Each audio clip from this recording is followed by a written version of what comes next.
Programang ito ay rated SPG, striktong patnubay at gabay ng magulang ang kailangan. Mahuhulog nga si Colonel Suarez sa patibong ni Tanggol. Nasilaw kasi siya sa magagarang sasakyan na nakaparada sa labas ng pasugalan. Kaya nangarap siyang magkaroon ng ganong kagandang sasakyan. Pero hindi naman siya mayaman, kaya aasa na lang siya na manalo sa sugal. Pero imbis na manalo, ay lagi siyang talo. Pero hindi bibitiw si Suarez sa pangarap niyang magarang kotse. Kaya mangungutang siya sa pasugalan pero matatalo uli siya.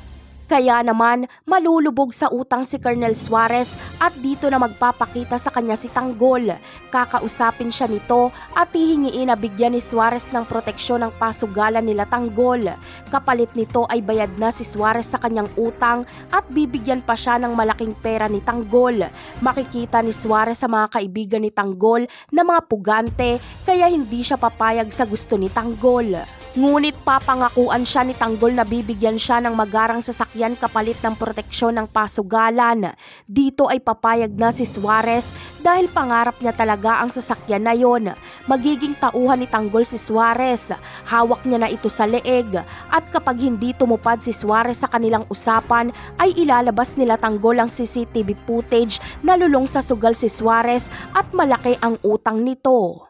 Sa kabilang banda naman ay hindi na alam ni Marites kung ano ang gagawin. Takot na takot siya kay Rigor kaya ayaw niya nang umuwi.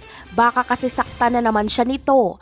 Ang mas ikinatatakot pa ni Marites ay kung sampahan siya ng kaso ni Rigor dahil siguradong makukulong siya. Ngunit ano kaya ang gagawin ni Ramon kapag malaman niyang pinagbuhatan ni Rigor si Marites? Yan ang aabangan natin sa mga susunod na episode. Paalam!